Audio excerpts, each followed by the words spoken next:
नमस्कार, उत्तराखंड समाचार में आपका स्वागत है। मैं हूं योगेश धस्माना। सबसे पहले एक नजर मुख्य समाचारों पर। मुख्यमंत्री पुष्कर सिंह धामी ने कहा, कार्यकर्ता होते हैं पार्टी की रीढ़। दून में की भाजपा के सदस्यता अभियान की शुरुआत। पार्टी के विचारों और सिद्धांतों को जनता तक पहुंचाने का किया आह्वान।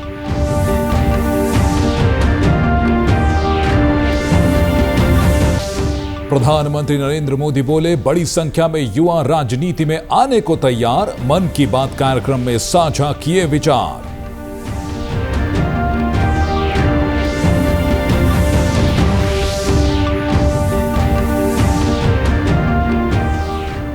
और 11 सितंबर से शुरू होगी ऐतिहासिक दिवारा यात्रा। लोक संस्कृति और लोक मान्यता का प्रतीक है ये यात्रा। और अब समाचार विस्तार से। प्रधानमंत्री नरेंद्र मोदी ने आज आकाशवाणी से मन की बात कार्यक्रम में अपने विचार साझा किए। ये इस मासिक रेडियो कार्यक्रम की 113वीं कड़ी थी। प्रधानमंत्री मोदी ने कहा कि इस वर्ष लाल किले से उन्होंने गैर राजनीतिक पृष्ठभूमि वाले 1 लाख युवाओं से राजनीतिक व्यवस्था में जुड़ने का आह्वान किया था।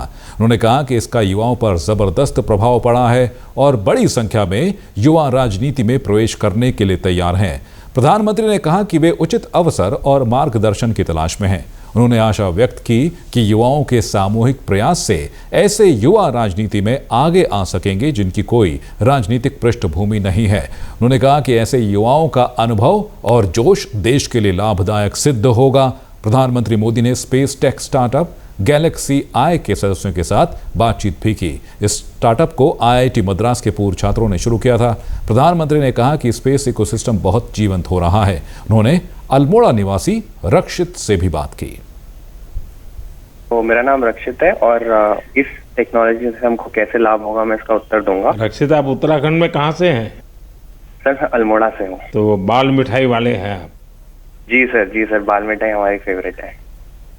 तो हमारा जो लक्ष्य सेन है ना, वो मेरे लिए रेगुलरली बाल मिठाई खिलाता रहता है मुझे।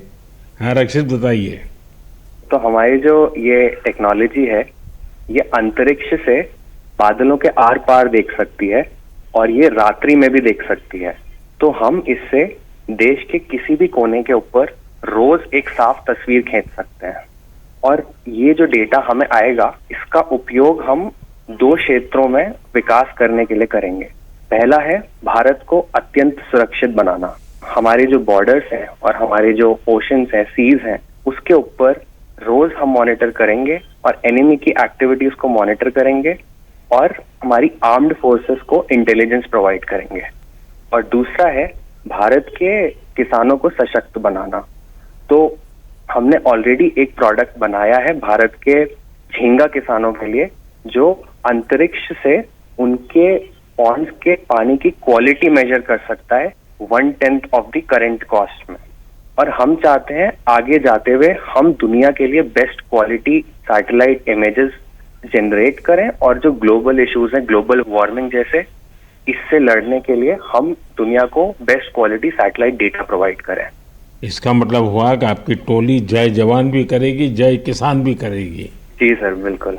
साथियों, आप इतना अच्छा काम कर रहे हैं, मैं ये भी जानना चाहता हूं कि आपकी इस टेक्नोलॉजी का प्रिसीजन कितना है?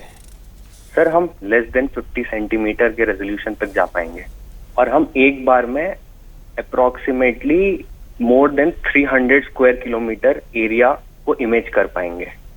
चलिए, मैं समझता हूं कि ये बात जब देशवासी सुनेंगे तो उनको बड़ा गर्व होगा। और वहीं मुख्यमंत्री पुष्कर सिंह धामी ने आज देहरादून में प्रधानमंत्री नरेंद्र मोदी के मन की बात कार्यक्रम को सुना। इस मौके पर उन्होंने कहा कि आज के कार्यक्रम में श्री मोदी ने स्पेस सेक्टर, स्टार्टअप, राजनीति में युवाओं की भागीदारी, पर्यावरण जैसे विभिन्न महत्वपूर्ण विषयों पर चर्चा की। कार्यक्रम के दौरान प्रधानमंत्री ने पेरिस में होने वाले पैरालंपिक्स में भारतीय खिलाड़ियों को चीयर फॉर भारत अभियान के माध्यम से प्रोत्साहित करने का आह्वान किया। मुख्यमंत्री ने सभी प्रदेशवासियों से अपील की है कि एक पेड़ मां के नाम अभियान की तरह ही खिलाड़ियों के उत्साहवर्धन के लिए इस अभियान में भी अपनी भागीदारी सुनिश्चित करें। मुख्यमंत्री पुष्कर सिंह धामी ने आज देहरादून में भाजपा के सदस्यता अभियान की शुरुआत की। इस मौके पर उन्होंने कहा कि ये अभियान भाजपा के विचारों, मूल्यों और सिद्धांतों को जन जन तक पहुंचाने का माध्यम है। मुख्यमंत्री ने कहा कि समस्त भाजपा कार्यकर्ता इस अभियान की रीढ़ हैं और उनका समर्पण भाव सदैव पार्टी को मजबूती प्रदान करता आया है। मुख्यमंत्री ने पार्टी कार्यकर्ताओं से अपील की कि घर घर जाकर पार्टी के सदस्य बनाएंगे।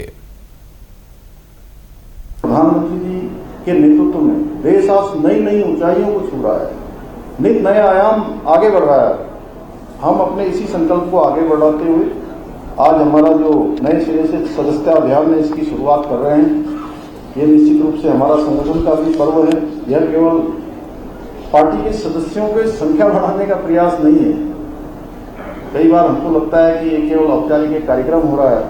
ये केवल औपचारिक कार्यक्रम नहीं है, बल्कि यह हमारे विचारों, मूल्यों और सिद्धांतों को जन जन तक पहुंचाने का एक माध्यम है।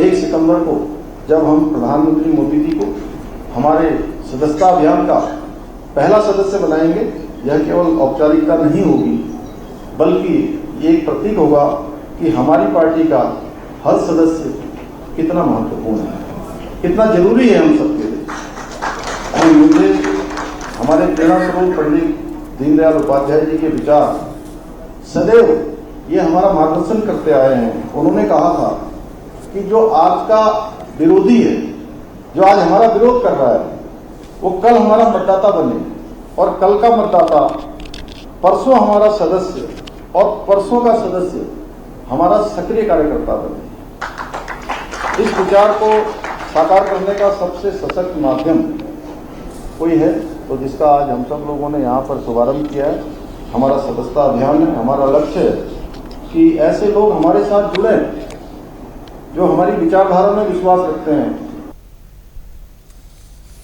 रुक करेंगे अगली खबर का। चमोली जिले के कर्णप्रयाग क्षेत्र के शिमली में ऐतिहासिक दियारा यात्रा 11 सितंबर से शुरू होगी। इस यात्रा का आयोजन हर 12 साल बाद किया जाता है। इस बार यात्रा 2 साल देरी से आयोजित की जा रही है। मां चंडिका दिवारा यात्रा समिति के सचिव देवेंद्र सिंह का कहना है कि यात्रा में देव डोलियां विवाहित महिलाएं जिन्हें स्थानीय भाषा में ध्यान कहा जाता है, उन्हें आशीर्वाद देने उनके ससुराल में जाती हैं। उन्होंने कहा कि यह यात्रा चमोली, पौड़ी, टिहरी, उत्तरकाशी जनपदों के अनेक गाँवों का भ्रमण करेगी। इसी क्रम में 12 वर्षों के पश्चात इस बार जो है लगभग 15वें वर्ष में हमारी ये वनयात यात्रा हो रही है। विशेष तौर से भगवती का अपनी ध्यानियों से इसमें मिलन होता है, देवी देवताओं से मिलन होता है। और इस वर्ष हमने ये सोचा है कि भव्य रूप में देव यात्रा के साथ साथ सांस्कृतिक कार्यक्रम हो और जितना भी हो सके कमेटी की ओर से हम इसको भव्यता देने का पूरा प्रयास करेंगे। और दिवारा यात्रा को लेकर श्रद्धालुओं में भारी उत्साह है। ग्रामीण जयंती देवी का कहना है कि मां की डोली के दर्शनों के लिए सभी बहुत उत्साहित हैं। हमारे 4 गांवों की मां चंडिका देवी है। ये हमारे 4 गांवों के सभी लोगों के सहयोग से बाहर आती है और हमें बहुत उत्साह हो रहा है कि ये माता रानी कब बाहर आए और कब हमें दर्शन दे।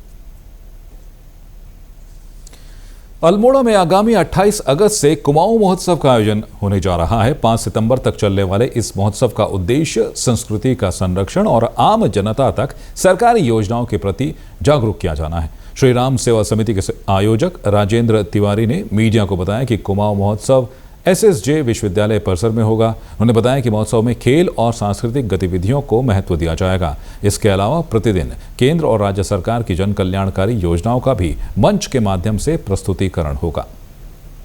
महोत्सव यहाँ पर हो रहा है और इस बार इसको सिमकनी मैदान में हम लोग करेंगे, जो SSJ परिसर का मैदान है। 28 अगस्त से लेकर के 5 सितंबर तक का ये कार्यक्रम सिमकनी मैदान में होगा और संस्कृति को बचाने का, संस्कृति का हमने संकल्प लिया हुआ है कि हम लोग संस्कृति को बचाएंगे और संस्कृति के लिए हर संभव प्रयास करेंगे। ये इस कार्यक्रम का उद्देश्य है। जो कुमाऊं महोत्सव आज अपने चरम पर पहुंचा है, इतना भव्य इसका आयोजन होता है, हमारा मुख्य उद्देश्य संस्कृति को लेकर के है। संस्कृति खेल को लेकर के हमारा संकल्प है और हम अडिग रहेंगे, संस्कृति के लिए काम करेंगे।